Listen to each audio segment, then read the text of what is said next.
देणारं महत्त्वाचं पुस्तक म्हणून ज्या पुस्तकाकडे आपण बघतो, वर्दीचा राजमार्ग असेल, त्यानंतर पोलीस भरती ग्रंथ असेल, या पुस्तकांचे लेखक स्वतः तुमच्या भेटीला आज इकडे अवेलेबल झालेत. सरांना खूप शॉर्ट नोटीसवरती मी केलेली रिक्वेस्ट आणि त्यांनी हो म्हणले. या सगळ्या गोष्टीचं औचित्य साधून आज आपण इकडे भेटतोय. तर वेद फाउंडेशन परिवारातर्फे मी पहिल्यांदा सरांचं आपल्या फाउंडेशनच्या प्रांगणामध्ये स्वागत करतोय. जोरदार टाळ्यांमध्ये त्यांचं स्वागत करायचं. सरांनी शब्द दिला आणि मी म्हणजे काल पण निघतोय की नाही असं झालं. आमच्या रात्री 1 वाजेपर्यंत व्हॉट्सअपला मेसेज चालू होते की यायचं की नाही. म्हणलं नक्की सांगू शकत नाही, पण माझी येण्याची इच्छा आहे. आणि थोडंसं तुम्हाला चांगलं शिकवतं, त्याच्यामुळे तुम्ही कुठेतरी नाव घेता ते आमच्यापर्यंत पोहोचतात इनडायरेक्टली. अरे कोल्हापुरात सर शिकवतात चांगलं, तर अशा वेळेस आम्हाला जावं लागतं. बोलवायला सगळेच बोलवतात, आम्ही काही सगळीकडे जात नाहीत. मला वाटतं मी अजून कोल्हापूरमध्ये जर कोणत्याच अकॅडमीला कोणाकडेच नाही गेलो, तुम्हाला कुठं फोटो पण दिसणार नाही. त्याच्यामुळे आम्हाला ते बघूनच जावं लागतं. नाही तर उगाच आहे कोणी ते उभं केलं आणि आम्ही जाऊन बसायचं आणि त्यांच्यासोबत आमची पण बदनामी, असलं काही जमत नाही. त्याच्यामुळं आम्ही योग्य त्या ठिकाणीच जातोय. अभ्यास करा. जाहिराती निवडणुकीच्या आधी काढावंच लागेल. आता निवड दाबलेत. आता काय झाले, निवडणुका आल्यात. मग तुम्हाला जर एवढ्या लोकांची नाराजी उडून घ्यायची असेल, तुम्ही 4-4, 5-5 मतं जरी खाल्ले तरी 5-10 झेडपीत फरक पडतो. ते त्यांना परवडणार नाही. जगण्यासाठी पैसे लागतात. पैसे हेच जीवन नाही, पण दोन्ही गोष्टी महत्त्वाच्या आहेत. पैशाशिवाय काय होत नाही. तुमचं जे चाललंय ते 4 पैशासाठीच चाललंय. तुम्हाला वाटतं की माझं घर जरा चांगलं व्हावं, आईवडिलांचं थोडं काम थांबवावं, चांगली बायको मिळावी, मुलींना वाटते चांगला नवरा मिळावा, नाही का, असं चालूच असते. तर त्या गोष्टी आहेत. जाहिराती आम्ही ते सगळा डेटा काढला. सर काल 14 जानेवारी 2024ला 25ला सॉरी त्यांची बैठक झाली होती अधिकाऱ्यांची, महासंचालकांची, की आपल्याला लवकरात लवकर पोलीस भरती काढायची. त्यासाठी तुम्ही लवकरात लवकर रिक्त जागा मागवा, आम्हाला पाठवा. कुठं गेला तो जानेवारी, कुठं चाललंय ऑगस्ट? म्हणजे 8 महिने झालेत हे नुसत्याच रिक्त जागा मागवते. तुमच्या समोर मागवल्या. मी स्वतः व्हिडिओ टाकले होते की बाबा एवढ्या जागा आहेत, साधारणपणे 13,000 ते 14,000 जागा आहेत. कारण त्यावेळेस मला वाटतं आमच्याकडे बॅट्समनच्या आणि चालकच्या जागा आल्या नव्हत्या.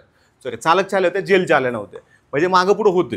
गोष्टी अशा आहेत की जागेंचं आकडेवारी मागं पुढं होती. पण आता खूप वेळा झाले, एवढ्या वेळा रिक्त जागा मागवायच्या नसतात. तुम्ही एकदा एक आकडा सांगा, एक महिना सांगा, प्रत्येक वेळेस महिना बदलायचा. सप्टेंबर आला की ऑक्टोबर म्हणायचं, ऑक्टोबर आला की डिसेंबर म्हणायचं. असं काही चालणार नाही. आणि आम्ही आहेत ना, खंबीर आहेत, आम्ही बघून घेऊ. तुम्ही फक्त तुमचा अभ्यास करा. तुम्हाला पण माहिती की तुम्ही आधी ठरवलं नसेल बहुतेक जणांनी की आपल्याला पोलीस व्हायचंय, नाही व्हायचंय. जे कदाचित पोलीस होणारे न होणारे कदाचित पुढे जाईल. एखादा पोलीसमधून PSI होईल, पोलीसमधून लोक IPS होतात. अभ्यास चालू ठेवायचा. आत्ता तुमची वेळ काय, बाबा माझी परिस्थिती जरा नाजूक आहे, मला सध्या ही बदलणं आवश्यक आहे. ज्यांचं काहींचं वय कमी, काहींचं वय वाढलंय. त्याचं कारण काय होतंय, कुठेतरी आपण कमी पडतोय. एखादी त्याची फिजिकल आलेली असती, त्याचा पाय फ्रॅक्चर होतो, काहीच करू शकत नाही. मुलींचं तेच होतं. आता ते मुलींचा पण प्रश्न जर आम्ही मांडला होता की जेव्हा मुलींना मेन्स्ट्रुअल सायकल असतं त्यावेळेस जसं PSIला किंवा जशा बाकीच्या एक्झामला जिथं फिजिकल असते तिथं एक्सटेन्शन मिळतं 4 दिवसाचं.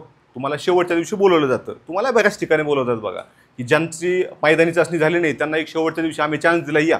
सगळीकडे बोलवत नाहीत, काही सिलेक्टेड ठिकाणी बोलवते. तसं तो मुलींसाठी एक आम्ही प्रश्न मांडला की अनेक मुलींना प्रॉब्लेम होते. तर मुलींनी जर तेवढं तुम्ही ॲडजस्ट केलं, त्यासाठी आमची तिथं महिला आयोग मंत्रालयासोबत कॉन्टॅक्ट झाले, त्यांचे मेल आले होते. आम्ही तेव्हा टेलिग्रामला टाकले होते की बाबा असं असं त्यांचं आले आणि आपण पुढं करतोय प्रोसेस. आणि आता सर एक महत्त्वाचा मुद्दा असा मांडला आहे की इथून पुढं आम्हाला जसं MPSCचं टाइम टेबल असतं की कंबाईनची ॲड आहे, ही अमुक महिन्यात येणार आहे, ह्या महिन्यात पूर्व आहे, ह्या महिन्यात मुख्य आहे. स्टाफ सिलेक्शनचं असतं. अगदी रेल्वे गड्डचं असतं. तुम्ही UPSCचं बघा, सगळ्यांचं टाइम टेबल आहे.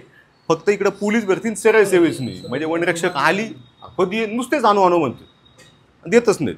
म्हणजे हे असं व्हायला नको. तुम्ही सांगा 200 जागा आहेत, काही अडचण नाही, आम्ही बघू ना तयारी करायची की नाही, आम्हाला दुसरं ऑप्शन नाही. काहींचं सर घरी खूप चांगलं असतं, शेती करून परवडते ना 3 वर्ष थांबण्यापेक्षा. पण त्यांना ते टाइम टेबल असतं. आता मुली असतात, काहींचं लग्न जमवायचं चाललं असतं, एखादी मुलगी मॅरिड असते, तिचं प्रेग्नन्सीचं आहे. आता एखादी प्रेग्नंट असते, ती गोळा कसा फेकणार, असा विषय ना. गोळा फेकलं जर आत काही झालं तर ते गोळा किती परवडला. शेवटी पोटचा गोळा महत्त्वाचा आहे, लोखंडाचा नाही.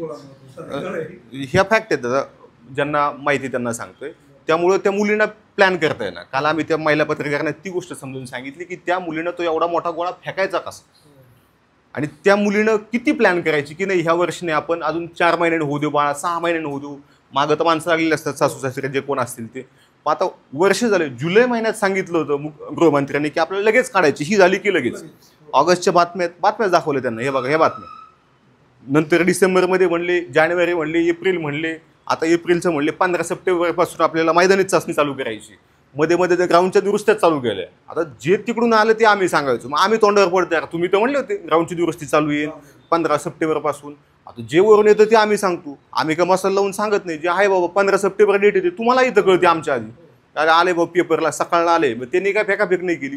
त्याच्यावर DGPचं स्टेटमेंट आहे की बाबा आपण अशी तयारी करतोय, आमची त्या दृष्टीने तयारी चालू आहे. जे ते ऐकलं आम्ही ते तुम्हाला सांगतो. पण मग ह्यांचं जर पुन्हा पुन्हा फक्त आश्वासन द्यायचं ना आकडेच फिरवायचे, तर मग कुठेतरी आता तुम्ही तर नाही ते करू शकत, कारण तुम्हाला त्या गोष्टीचं नॉलेज नाही. आहेत की आम्ही, तुम्ही फक्त हो म्हणा. आणि मुलांनी पण जोरात तयारी करा, जरा टेस्ट बी सोडवा चांगल्या. तुम्हा सगळ्यांना तुमच्या येणाऱ्या भरतीसाठी शुभेच्छा देतो.